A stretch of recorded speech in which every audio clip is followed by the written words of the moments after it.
자, 과제 풀이 못한 거 다 해봅시다.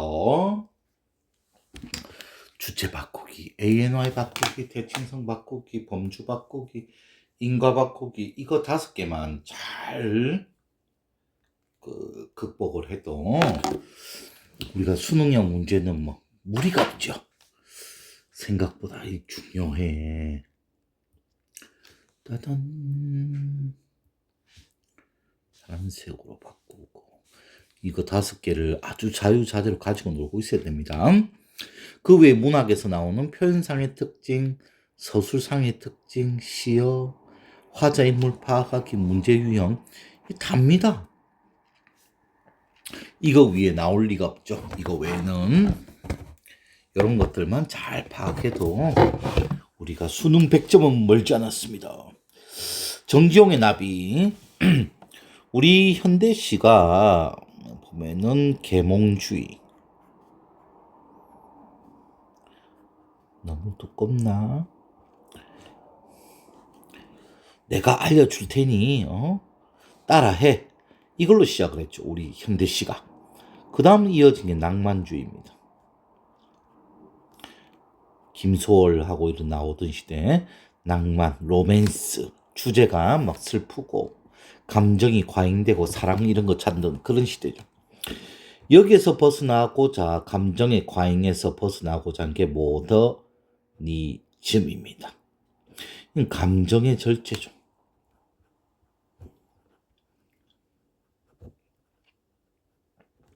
감정을 잘 드러내지 않습니다. 그래서 주제가 뭔지 잘 모르겠어. 이 시대 사람들은 시는 음악이다, 노래다 라고 생각을 했고, 이 시대 사람들은 뭐라고 생각하냐면은 시는 그림이다라고 생각합니다. 묘사 중심이죠.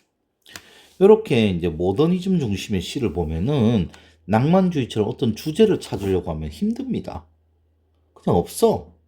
뭐를 묘사하고 있냐, 그 속에서 이제 전체적으로 느낌 정도 찾아주면 됩니다.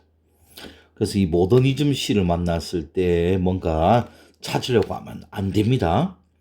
이 이후가 이제 포스트 모더니즘인데 후기 모더니즘이죠. 우리 시대가 지금 이겁니다. 그래서 이 시대부터는 뚜렷한 주제가 잘 없죠. 그러다 보니까 아이들이 시가 더 어렵게 느껴지는 것 같기도 합니다. 그냥 뭐를 묘사하는가, 그죠? 감정을 어떻게 잘 절제하는가, 그런 걸 찾아주면 됩니다. 시키지 않은 일이 서둘러 하고 싶기에, 일을 하고 싶대. 난로에 싱싱한 물풀의 나무를 갈아서 지피고, 등불이 꺼지지 않도록 바람을 막고 불빛을 밝게 하기 위해서 남포등에 씌우는 유리로 만든 물건. 남포등도 모르잖아. 이렇게 불꽃이 오죠. 여기에 유리로 만든 등피를 이렇게 씌워주는 거네요. 그죠? 호호 닦어 끼우어 심지를 튀기니 불꽃이 새록 돋다. 자, 현재 난로에 그죠? 난로를 피우고 등불을 피우고 그밖에 없습니다. 미리 떼고 걸어보니 캘린더 달력이네. 이튿날 날짜가 미리 붙다. 내일은 휴일인가 봅니다. 이제 차츰 밝고 넘을 다람쥐 등솔같이 구부려 뻗어나갈 연화봉 산맥길 위에 아슬아슬한 가을 하늘이여. 계절적 배경이 가을입니다. 그죠? 등불을 피우는 거 보니까 시간적 배경은 언제입니까? 밤이죠. 연화봉 뭔지는 잘 모르겠는데 산봉우리에 갔는가 봅니다. 초침 소리 유달리 뚝딱거리는 낙엽 벗은 산장. 늦가을이네. 그죠? 낙엽도 다 떨어진 산장 밤 창유래까지 그림이 드니니. 야, 선생님 이거 알지? 그죠? 선생님 요런 그 산 꼭대기에 군대에 있었잖아. 구름이 저 밑에서부터 와가지고 이렇게 넘어가. 구름이 발밑에서부터 오죠. 후두두두 음성상징어 미리 체크해둬야 되죠. 음성상징어는 나오니 안 나오니 물어봅니다. 낙수 짓는 빗방울 떨어지는 소리, 크기 손바닥만한, 아유 엄청 큰가 보다. 득득득득 떨어지는가 봐. 어인 나비가 딱 붙어. 실제 나비가 있을 리가 없습니다. 이런 산꼭대기에. 말이 안 돼. 무엇을 묘사하는 건지 잘 모르겠습니다. 딱 붙어 들여다본다. 나비가 나를 들여다본대. 가엾어라 시적 화자는 이 나비를 불쌍하게 생각합니다. 창문을 열어주지 않는가 봐. 열리지 않는 창. 주먹쥐어 징징치니. 나비가 문 열어달라고 징징치니. 아마 빗방울이 유리에 떨어지는 걸 그걸 나비로 묘사한 것 같기도 하고. 치니 하늘로 날아오를 나를 기식도 그 숨쉴 식자죠. 숨쉴 기운도 없이 내벽에 도로여 날개와 뜬다. 지금 현재 빗방울이 덩덩덩덩 치니까 이 산장이 아주 크게 들린 소리가 크게 들리는가 봐. 그죠? 날개와 뜬다. 그래서 나비가 이 산장을 뭐라고 해야 되지? 흔든다. 뭐 이런 느낌 아니겠습니까? 그죠? 해발 5,000척 위에 엄청 높은 거겠지. 떠도는 한 조각 비 맞은 환상. 대놓고 환상이라 그러네. 그죠? 나비를. 호흡하느라 서툴리 붙어 있는 이 자재화. 빗방울이 유리에 막 떨어지는 그 모습을 나비라고 표현하고 있고, 요번에는 자재화라고 또 표현하고 있습니다. 한 폭은 활활 불피어 당기어 있는 이상스러운 계절이 몹시 부럽다. 밖은 춥지만 이 안은 따뜻하잖아. 이상한 계절이야. 그죠? 밖은 추운데 안은 따뜻해. 날개가 찢어진 채 검은 눈을 원숭이, 잔나비는 원숭이죠. 원숭이처럼 뜨지 않을까 무서워라. 구름이 다시 유리에 바위처럼 부서지며 별도 휩쓸려 내려가 산 아래 어느 마을 위에 총총하뇨. 자작나무 숲 휘뿌옇게 어정거리는 절정. 지금 산 꼭대기에 있는가 봐. 부유스름하기 황혼 같은 밤을 묘사하고 있습니다. 지금 시적 화자는 산 꼭대기 산장에서 잠시 쉬고 있는 것 같죠. 그래서 구름이 쑥 밀려와가지고 지나가면서 다다다다다다 빗방울을 떨어뜨리고 갑니다. 그 빗방울들이 이제 원체 거세가지고 집 전체가 흔들리는가 봐. 그죠? 그리고 유리창에 떨어지는 그 물 자국들은 나비에다 묘사하고 있고, 집 전체가 흔들린다 표현하고 있고, 하지만 이 안은 따뜻합니다. 이상한 계절. 계절의 변화 따위는 없습니다. 가을입니다. 시적 대상의 변화 과정을 구체적으로 묘사하고 있다. 이미 앞에서 X이기 때문에 뒤에 건 따질 필요도 없다. 그죠? X. 2번 돼 있죠? 2번은 뭔가요? ANY 바꾸기. 계절의 변화가 없는데 있다라고 하죠. 없는데 있다라고. 노운데 yes라고 사기를 치죠. 청각적 심상. 우두두두. 후두두두. 우두두두래.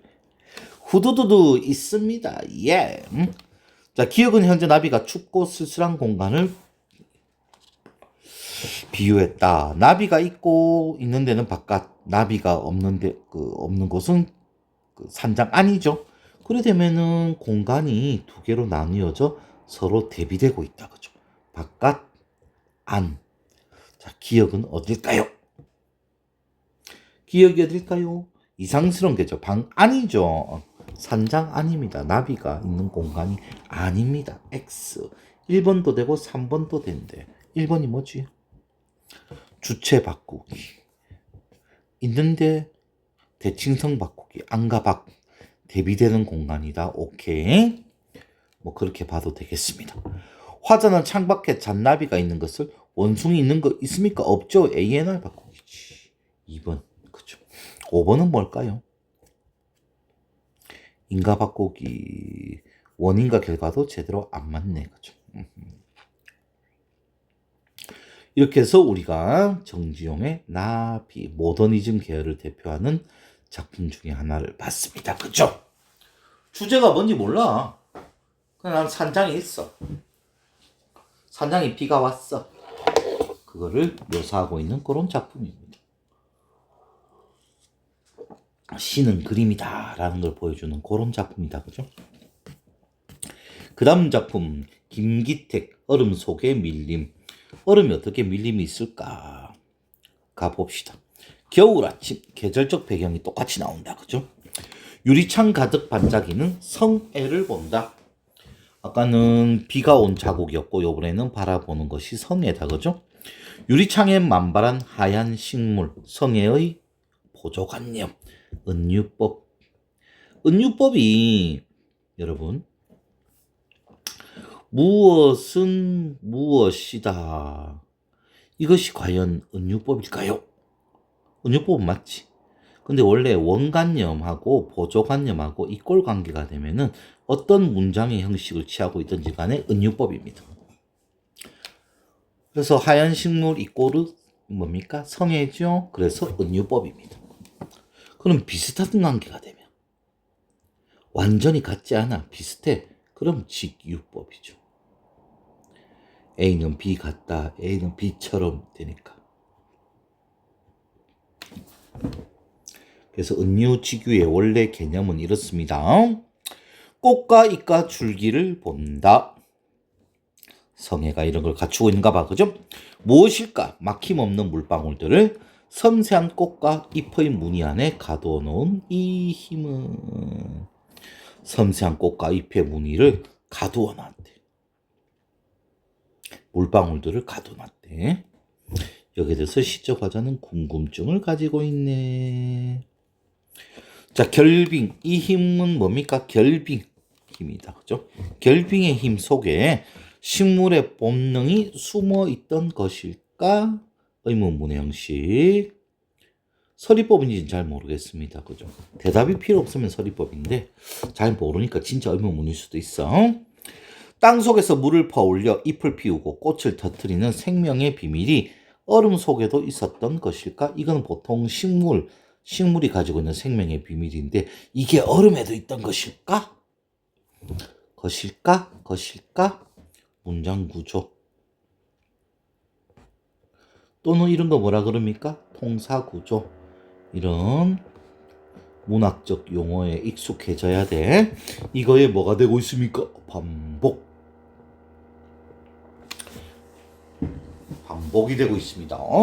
자, 모든 흐트러짐과 자유로움을 흐트러짐은 무질서고 자유로움도 무질서다. 그죠? 근데 정교하고 엄격한 계율로 만드는 요거는 물이 가진 속성이고 이건 얼음이 가진 속성이다. 그죠? 서술 푸른 법과 도의 세계가 결빙의 과정 속에 있었던 것일까? 역시 있었던 것일까? 계속해서 반복되고 있습니다. 자, 이 화려한 무늬 원관념은 성애죠. 들여다보면 막 얼기 시작한 물이 결빙의 칼날과 한이를 견디다가 결빙의 칼날, 결빙의 한이 참 안 어울린 거 둘이를 잘 엮고 있습니다. 역시 우리 이 시는 좀 특이합니다. 절정의 순간 얼음의 결정체마다 불살라놓은 투명한 불의 흔적이 보인다. 성애가 막 이렇게 뻗어가니까 이게 불꽃이 피어나는 것처럼 보는가 봐. 그죠? 그래서 투명한 불의 흔적이라고 또 보조관념, 성애의 보조관념입니다. 겨울 아침 하얀 식물 성애를 보며 문득 지상의 모든 얼음을 떠올린다. 누가? 내가, 화자가. 푸른 얼음 속에 울창하게 퍼져 있는 또 다른 원시림, 막 그 뻗어 있는 그죠? 성에 그 뻗어 있는 이 나무 줄기처럼 보는가 봐. 그죠? 그래서 원시림이래. 청정한 법과 맑고 깨끗한 법과도 얼음을 얼게 하는 이거죠. 열대 온갖 동식물처럼 요번에는 여러분들이 좋아하는 지규 나왔네. 뿌리 내리고 자라 넘실거리는 뛰고 날고 헤엄치고 노는 투명하고 차가운 밀림을 본다. 은유법이죠. 성애입니다.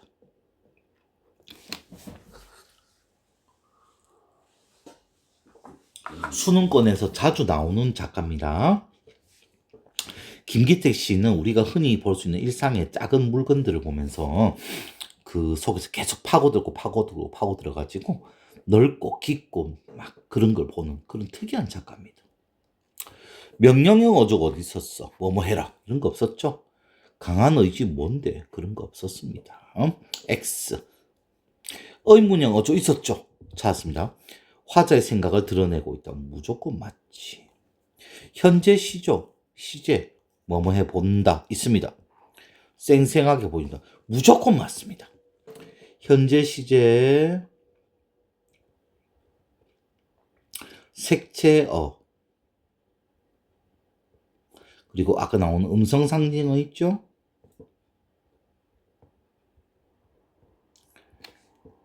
의태 의성 이런 것들을 쓰면은 무조건 쌩쌩하게입니다. 숨 쉴 필요도 없어. 이거 왜 수업한 것 같지? 원시림은 화자가 현재 머무르고 있는 현재 왜 머무르고 있어 성애를 보고 표현한 거지. 어떤 공간 아닙니다. 그렇죠? 새벽 시내버스는 차창에 웬 찬란한 지장 성애주. 제목이 성애꽃. 엄동혹한일수록 선연이 피어나는 성애꽃. 특이합니다. 어제 이 버스를 탔던 처녀 총각 아이 어른 열거법. 미용사 외파는 파출부 실업자 열거법. 입김과 숨결이 간밤에 은밀히 만나 연대죠. 민중의 연대. 피워낸 번뜩이는 기막힌 아름다움. 성애주. A와 B 모두 성애의 모습을 비유했죠. 무조건 맞지. 윗글과 보기는 모두 공간거 이런 거 없었죠. 시간적 배경 더 없죠. X. 자 이제 다 읽어봤으니까 문제 풀러 가볼까. 화자가 비 오는 날 창유리에 붙어있는 나비를 보고 있습니다. 진짜 보고 있는 거 아닌데. 화자가 나비를 가엾어하다 무서워한다. 암울한 현실 속의 내면 세계를 드러낸 거래. 암울한 현실은 비 오는 세계일 거고 그러면 화자는 그 속에서도 불을 피우면서 내면의 세계는 굴하지 않는 건가? 그런 식으로 해석이 되겠네. 화자가 겨울 아침 유리창에 반짝이는 성애를 보고 있습니다. 성애를 관찰하며 참신한 발상 밀림이래. 성애의 역동적 생명력, 움직임이 많다 이 말입니다. 움직임이 많다. 1번 가와 나에 대한 가장 적절한 것은 가는 나와 달리 음성 상징어 후두두두 있었죠. 그럼 1번 시적 상호 선명하게 무조건 맞습니다. 가는 나와 달리 수미상관 둘 다 수미상관 없었습니다. 수미상관을 만약에 썼다라고 하면 구조적 안정감 맞죠. 가는 시간의 흐름 조금 있었어. 나는 공간의 이동 아니야. 가만 앉아서 서서 아니면 한 자리에 있어서 성애를 관찰하고 있죠. 땡. 가와 나는 모두 공간각적 아까도 없었죠. 점층법 둘 다 없습니다. 그죠? 감정의 고조 둘 다 감정은 드러내지 않습니다. 음성 상징어를 활용해서 시적하자 가는 되고 나는 안 되고 수미상관 둘 다 없고 공간각도 심상 둘 다 없습니다. 정답 1번. 자, 나비는 실제 우리가 문제를 풀 때는 선생님 지금 풀이니까 그냥 순서대로 가고 있는데 실제는 보기부터 읽어야 됩니다. 왜? 보기를 참고해서 감상하랬잖아요. 보기를 참고하지 않고 감상한 것은 감상이 아니죠. 나비는 일제강점 말기에 쓰인 작품으로 식민지 현실을 살아가는 지식인으로서 무력감을 느꼈던 시인의 우울한 내면. 그러면 자기의 내면이 집밖인가? 추운 가을날 산장을 찾은 시인은 깊은 산속에 홀로 적막한 밤을 보내면서 자신의 내면을 깊숙이 들여다보게 되었고 이렇게 조우 만나죠. 자신의 내면을 비유적 대상들을 통해 형상하고 있다. 비가 진짜 온 게 아니야? 늦가을 높은 산 속에 실작이 어려운 나비. 나비는 그렇게 높은 산에 없습니다. 쌤은 실제로 군대 산꼭대기 있어봐서 알죠. 화자의 상상이 만들어낸 가상의 존재로 화자의 내면을 보여주는 존재죠.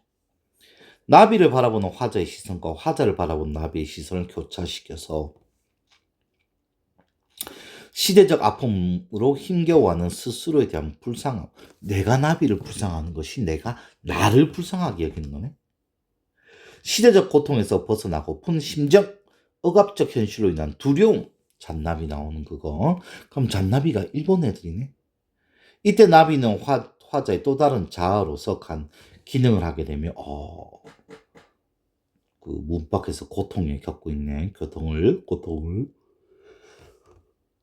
자기 자신이 스스로 응시 바라보는 성찰적 구조를 형성하게 된다. 우리는 시를 읽을 때 이런 거 전혀 못 느꼈죠, 그죠? 그래서 항상 이런 걸 먼저 읽어야 됩니다. 여기에 맞추어 작품을 감상해야 되거든.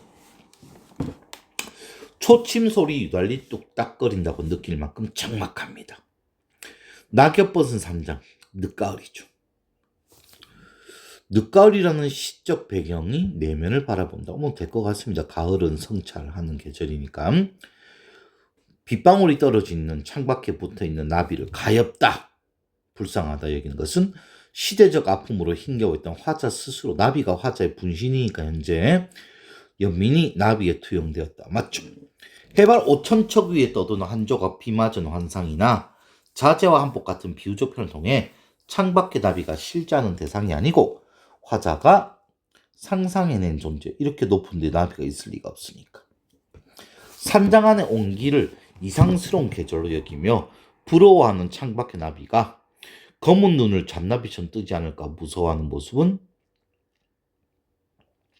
두려움에서 벗어나고자 하는 화자의 성찰적 자세? 이건 잘 모르겠습니다. 무서워하고 있는데 비를 내리는 구름이 유리의 바위처럼 부서지고 어둠 속에서 빛나는 존재인 별도 휩쓸려 내려갔다는 표현은 화자가 처한 그죠. 암울하죠. 4번이 돼야 되나? 4번. 그죠. 무서워하는 모습은 두려움에 떠는 모습이지 벗어나고자 하는 화자의 성찰적 자세? 이상하죠. 두려움을 효과적으로 드러내고 있는 거지. 그죠.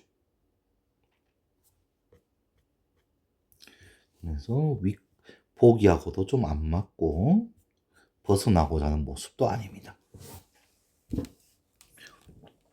생물이 아닌 것을 성애를 생물로 인식하죠. 참신한 발상. 결빙의 힘에 내재되어 있는 모순적 속성에 주목하여 결빙의 과정에 내재되어 있는 억압과 저항의 이중적인 의미를 보여주고 있다.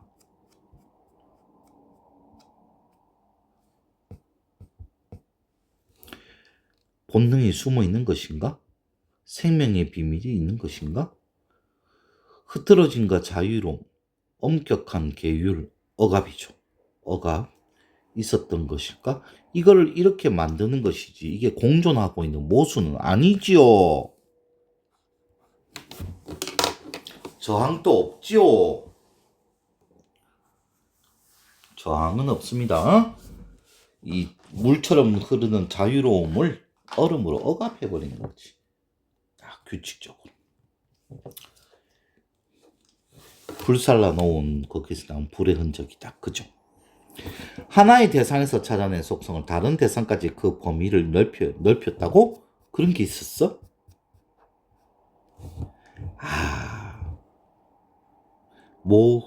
지상의 모든 얼음을 떠올린다. 그죠? 확장하는 거 맞습니다. 정적인 대상을 동적인 대상으로 바라보는 상상력을 발휘했다. 성에서 찾아낸 뛰고 날고 헤엄치고 노는 역동적 생명력. 진짜 그런 게 있었나? 뿌리 내리고 자라 넘실거리는 뛰고 날고 헤엄치고 노는 성애가 이렇다고 표현하고 있죠? 그러면 정적인 성애를 동적으로 표현한 거 맞습니다. 말도 안 되는 거 2번. 자, 결빙의 힘에 모든 흐트러짐과 자유로움, 즉 식물적 속성이 내재되어 있다. 이처럼 얼음이 내재된 식물적 속성이 정교하고 엄격한 계율, 즉 결빙의 과정을 통해 보기에는 고정된 형상을 가지고 있는 것처럼 보입니다.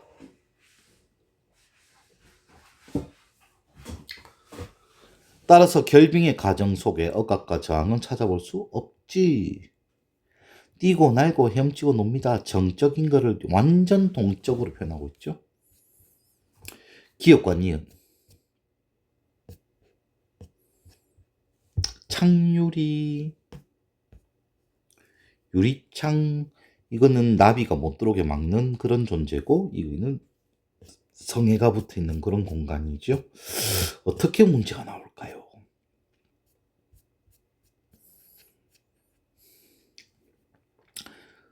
기역은 니은과 달리 안과 밖 두 공간을 차단하고 있죠. 산장 밖과 산장 안. 정확합니다. 니은은 기역과 달리 과거해상 둘 다 과거를 돌아보는 거 없지요. 기역과 니은은 모두 화자가 추구하는 이상향 없지요. 기역과 니은은 모두 화자가 처한 현실을 객관적으로 투영한다. 객관적이야 주관적이지. 기역과 니은은 모두 대상에 대한 화자의 긍정적 인식을 부정적으로 변하게 만들어 말도 안 되는 소리입니다. 그죠? 화자가 처한 현실을 주관적으로 바라보고, 그죠? 화자가 처한 현실이 아니고 성애를 주관적으로 바라보는 겁니다. 그죠? 가의 기역, 안과 밖을, 그죠? 산장 안에 있는 화자와 산장 밖에 있는 나비를 가로막고 있지요. 자, 이제 비문학 넘어가야 되는데 한 템포 끊을게요. 용량이 크면 안 되니까.